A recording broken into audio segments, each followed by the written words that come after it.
నమస్తే, welcome to VBG channel. నేను మీ సౌజన్య. జనవరి 22న రామమందిరం ప్రారంభం కాబోతుంది. ఈ సందర్భంగా తెలుగువారైన పుల్లారెడ్డి గారికి మనందరం కృతజ్ఞతలు తెలపాలంటున్నారు. ఆ వివరాలేంటో మనతో ఉన్న శ్రవణ్ గారిని అడిగి తెలుసుకుందాం. నమస్తే సార్. నమస్తే అండి. జనవరి 22న రామమందిరం ప్రారంభం కాబోతుంది. ఆ సందర్భంగా పుల్లారెడ్డి గారికి, అంటే తెలుగువారైన పుల్లారెడ్డి గారు ఉన్నాక తనకి కృతజ్ఞతలు తెలపాలి అని అంటున్నారు. అతనికి ఎందుకు అంత ప్రాముఖ్యత చెప్పండి మీ మాటలో. అయోధ్యలో రాముడు పుట్టాడని మనం విశ్వసిస్తాం. మన హిందువుల ఆరాధ్య దైవం. అయితే మనకు ఇది చరిత్రలో ఆ అయోధ్య నగరం ఉంది కదా, అది రాముడు పుట్టిందని మనకు కనిపిస్తుంది. కాబట్టి అక్కడ రాముని మందిరం ఉండాలనుకోవడంలో తప్పులేదు. అది భక్తుల విశ్వాసం. అయితే ఇక్కడ జరిగిన ఏంటంటే, అలాంటి అయోధ్యలో రాముని గుడి లేకుండా రాముని పుట్టిన ప్రాంతంలో గుడి ఉండవలసిన ప్రాంతంలో ఇతరులకు చెందిన, అంటే ముస్లింలకు చెందినటువంటి మసీదు ఉండడం అనేది అక్కడ వివాదాస్పదమైంది. వాస్తవానికి అది రామ మందిరమే. ఆ మందిరం దేవాలయాన్ని పైన గుమ్మటాలుగా మార్చుకొని దాన్ని బాబరు మసీదుని చేశారు. ఆ మసీదు వాస్తవానికి హిందువుల ఆరాధ్యమైనటువంటి రాముని గుడి చరిత్రలో ఎప్పుడైతే రాజరిక పాలనలో తురష్కులు మన ఇండియా మీద దాడికి వచ్చి ఇక్కడ రాజ్యపాలన ముస్లిమ్స్ ఎప్పుడైతే చేపట్టారో అప్పుడు ఆ రాజులు తమ మతం చెందనిటువంటి దేవాలయం మీద, ఆ గ్రామాల మీద దాడి చేయడం, అక్కడ ఉన్నటువంటి దేవాలయాలని మసీదులుగా మార్చుకోవడము, అక్కడ ఉన్న ప్రజలని మతంలోకి మార్చుకోవడం అనేది జరిగిందని చరిత్ర సాక్ష్యం.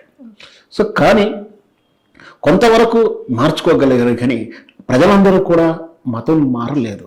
అలా హిందువులుగా ఉన్నవాళ్ళు ఎప్పటి నుంచి అంటే సుమారు 500 సంవత్సరాల నుంచి అక్కడ రామాలయం ఉండాలని కోరుకుంటున్నా కూడా రాజుల యొక్క, అంటే ఎక్కువ శాతం ఆ తర్వాత అంతా కూడా ముస్లిం రాజులు పరిపాలించారు. వాళ్ళ కోరిక నెరవేరలేదు.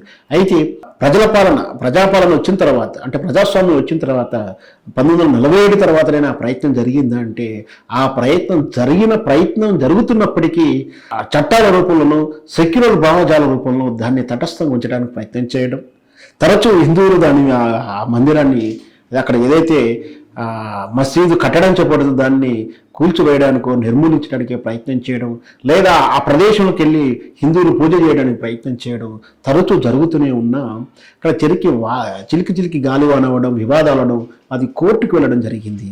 కోర్టులో వాద్యం నడుస్తూ ఉంది. ఈ నేపథ్యంలో ఇక్కడ కోర్టు అంటే అది సమస్య ఏం కాదు మనకు. వాస్తవానికి కోర్టు వ్యవహారం ఉచితమే, కానీ ఆ తాలూకు లాయర్లు కానీ ఆ తాలూకు ఉన్నటువంటి ఆ ప్రిపరేషన్ వర్క్ కాబట్టి ఖర్చుతో కూడుకున్న పని.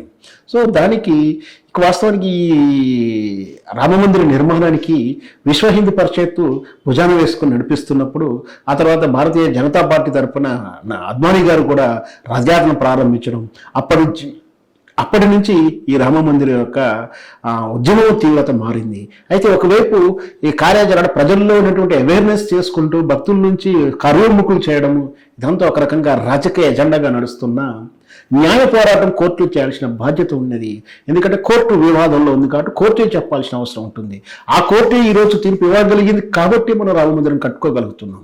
అయితే ఆ కోర్టు నిర్వహణ అనేది ఖర్చుతో పడినప్పుడు ఏదైతే విహెచ్పి వ్యవహరిస్తుందో, లీడ్ చేస్తుందో వ్యవహారాన్ని, ఇది చాలా ఖర్చుతో కూడుకున్నప్పుడు ఆనాటి నాయకుడైనటువంటి విహెచ్పి అశోక్ సింఘాల్ గారు, మనకి ఇక్కడ తెలుగు రాష్ట్రాల నుంచి పుల్లారెడ్డి గారు కూడా యాక్టివ్గా ఉండేవారు. ఆయన విశ్వ హిందూ పరిషత్ ప్రధాన కార్యదర్శిగాను వివిధ హోదాల్లో ఉన్నాడు. అలాగే ఇక్కడ రాష్ట్రాల వ్యాధిగా చూస్తే రిప్రజెంటేటివ్గా పుల్లారెడ్డి గారు ఉండేది. ఎప్పుడైతే 1980 తర్వాత ఉద్యమ తీవ్రత పెరిగిందో అప్పుడు రాష్ట్రాల్లో యాక్టివిటీస్ పెరిగాయి. అందులో మన తెలుగు రాష్ట్రం తరపు నుంచి పుల్లారెడ్డి గారు ముందుగా ఉండడం జరిగింది. యాదృచ్ఛికంగా ఒక సమావేశంలో సింఘాల్ గారు అన్నమాట, ఎందుకంటే మనం ఇంకా ఎక్కువ రోజులు పోరాడలేమో, ఖర్చుతో కూడిన పని, ఇక నాకు నమ్మకం సన్నగిలుతుందన్న ధోరణిలాగా మాట్లాడినప్పుడు ఏంటి సమస్య అంటే, ఆర్థిక సమస్యలు ఉన్నాయి మన సంస్థ మనుగడకి కానీ కోర్టు వ్యవహారాలకి అంటే, అప్పుడు పుల్లారెడ్డి గారు, మీరు దాని గురించి వరిపడాల్సిన అవసరం లేదు, ఏదైతే పుల్లారెడ్డి గారు ఇంట్లో కూర్చొని మాట్లాడుతున్నారో ఆ మాట్లాడుతూ ఇంటి నుంచి ఒక్క నిమిషం బయటికి రండి అంటూ అశోక్ సింఘాల్ని తీసుకెళ్ళి, నా ఇల్లు ఇది, దీన్ని అమ్మైనా సరే మన కోర్టుకు రాముడి మందిరం కావాల్సిన మనకు కోర్టు ఖర్చుకు ఒక్క రూపాయి వెనకాడకుండా మీరు వ్యవహరించండి, ఎప్పుడు ఎంత అమౌంట్ కావాలంటే అంత అమౌంట్ ఇస్తానంటూ ఒక ఒక భరోసా కలిగించి ఆ తర్వాత కోర్టు వ్యవహారానికి ఆయన ఖర్చుకే కాదు, ఆ తర్వాత ఈ రామ మందిరం కానీ కరసేవకు కానీ జరిగినటువంటి చాలా కార్యక్రమాలకు తాను ఒక స్పాన్సర్గా ఉంటూ, ఇంకొకటి పుల్లారెడ్డి గారు మనకు తెలుసు, పుల్లారెడ్డి స్వీట్స్ మీద ఎంత ఫేమస్, దాంట్లో ఎంత స్వచ్ఛత ఎంత రుచికరంగా ఉంటుందో, తను చేసిన పనిలో కూడా నిబద్ధత ఉంటుంది.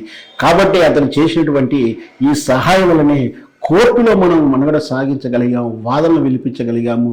దాని తాలూకు స్టడీ అంటే కేసు తాలూకు స్టడీ చేయడం కానీ రెఫరెన్స్లు తీసుకోవడం కానీ అంత ఖర్చుతో కూడుకున్న పని కాబట్టి దానికి సహకరించినటువంటి పుల్లారెడ్డి గారు కాబట్టి ఈ కోర్టులో కేసు గెలవడం బట్టి, కోర్టులో కేసు సరైన తీర్పు ఇవ్వబట్టి ఈరోజు బాబ్రీ మసీద్ ముస్లిమ్స్ కూడా వాళ్ళు కూడా అభ్యంతరం చెప్పలేనంత తీర్పు ఇచ్చారు. అంటే వాళ్ళ మనోభావాలు దెబ్బతినకుండా, వాళ్ళ నుంచి తీవ్రమైన వ్యతిరేకత రాకుండా చాలా సముచితమైనటువంటి తీర్పు ఇవ్వడం వల్ల మనకి ఈరోజు మందిరం కట్టుకోగలుగుతున్నాం. వాళ్ళకు కూడా వాళ్ళ స్థలాన్ని కేటాయించి వాళ్ళ మసీదును వాళ్ళ ఆచార ప్రకారం వేరే ప్రాంతంలో కట్టుకునే తీర్పు ఇచ్చారు. ఇదంతా జరగడానికి పుల్లారెడ్డి గారు చేసిన ఆర్థిక సహాయం కాబట్టి ఇప్పుడు రామ మందిరం రేపు 22వ తారీఖు నాడు ప్రారంభమవుతున్నప్పుడు ఈ ప్రారంభ సందర్భంలో మన తెలుగువాడు పుల్లారెడ్డి గారు చేసినటువంటి సహాయానికి మనందరం కృతజ్ఞత చెప్పుకోవాల్సిందే. తప్పకుండా కృతజ్ఞత చెప్పుకొని ఒకసారి స్మరించాల్సింది కూడా మన తెలుగు సమాజాన్ని కూడా కోరుకోవడంలో తప్పులేదు. అది ఎవరైనా తెలిసి ఉంటే, అంటే ఇట్లా పుల్లారెడ్డి గారి చరిత్ర తెలిసి ఉంటే ఆ పుల్లారెడ్డికి నివాళులు అర్పించినా కూడా తప్పేం లేదని నా అభిప్రాయం. Okay, thank you sir. Thank you sir. విన్నారు కదండి, పుల్లారెడ్డి గారికి ఎందుకు కృతజ్ఞతలు చెప్పాలో శ్రవణ్ గారి మాటలలో. మరిన్ని వార్తలతో మీ ముందుంటాం.